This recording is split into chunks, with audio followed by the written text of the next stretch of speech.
So if anyone were to ask me what my favorite part of this new isometric collection from Canvas is, I would have to say, hands down, it's the roads. The roads and the paths, because they are so important to what we're trying to do here while we're building worlds.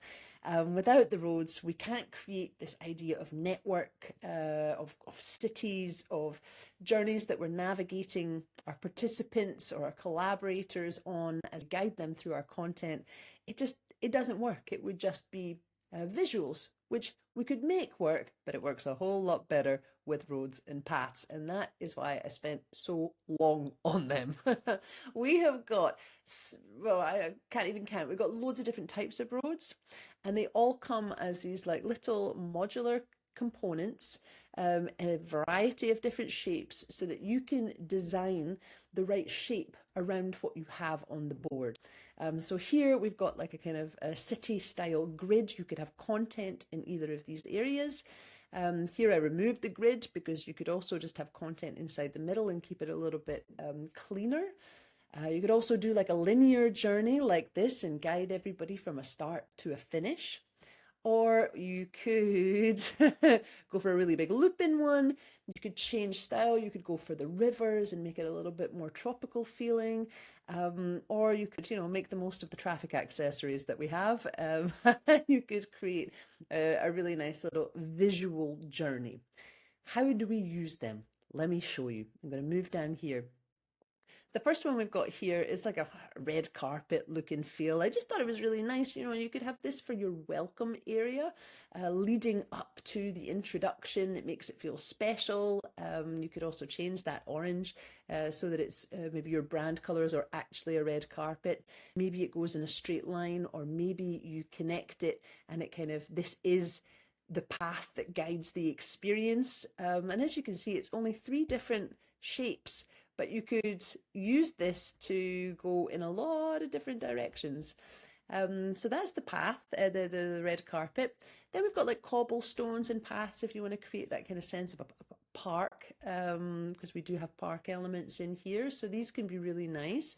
Then we have the roads that I showed you. So let me just pull a few over so we can take a look at how they work. Yeah, let's pull these in. So let's drop them over here.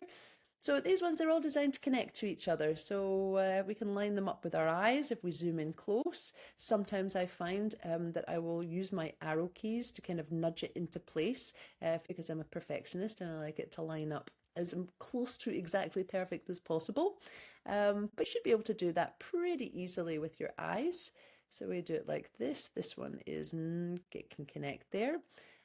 So some of the shapes, I mean, they're totally repeatable, right? So we could take this and we're just going to we could snake it along like that and just keep doing that. And it can make some really nice, interesting shapes.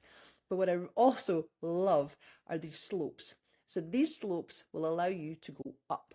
They're going to give you some height in your design. So essentially you could create hierarchies. You'd have a whole like kind of base layer on kind of ground floor, and then you can use the slope to take you up to a new level.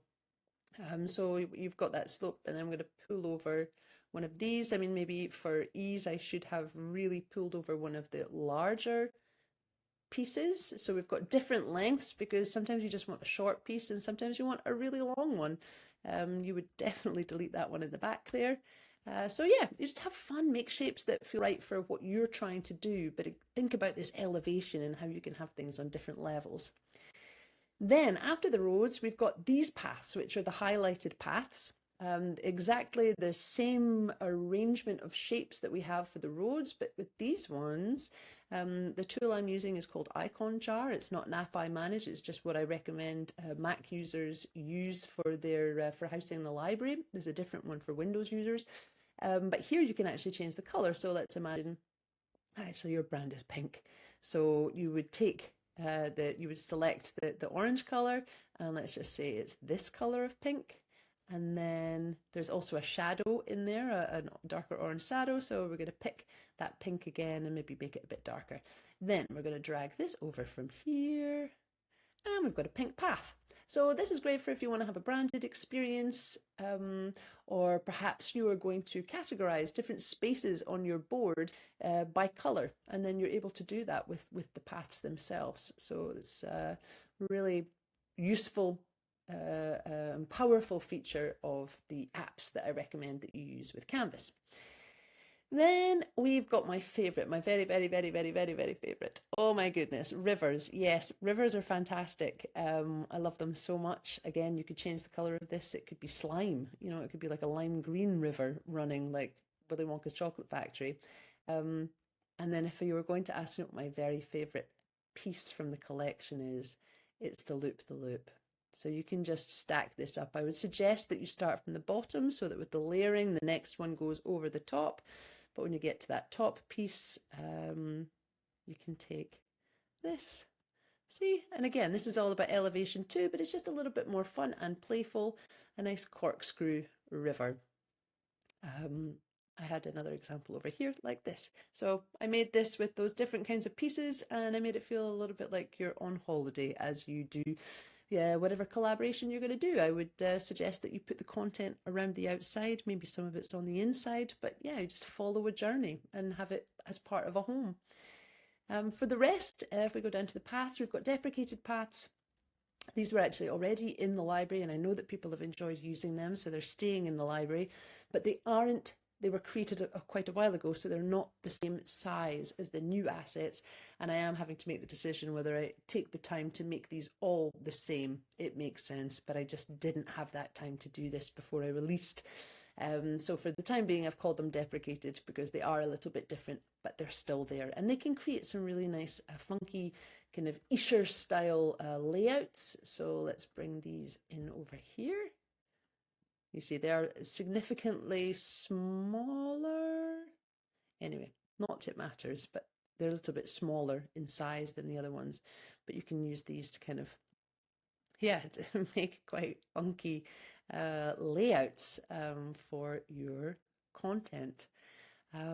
Then we have, some of these are quite old, and then we have connectors, which I will do another proper video about, but these can connect lots of different pieces of content. So probably don't think in most cases I would use these with the roads themselves more. I would use these, if I zoom out, I would probably use these more with the platforms like this, which again, I will do another video on that, but that's how I would connect things. So you've got the escalators connecting one platform to another, got little bridges, and it just it continues giving your content a flow, a very clear flow, but it also makes it quite playful and enjoyable to travel through. So just some ideas for you. But yeah, I think if I were to only have released the roads, I think still it would have been a really powerful release. But it's not just the roads. There's a hell of a lot more in that collection. Watch the next video. Thank you for staying with me. Bye.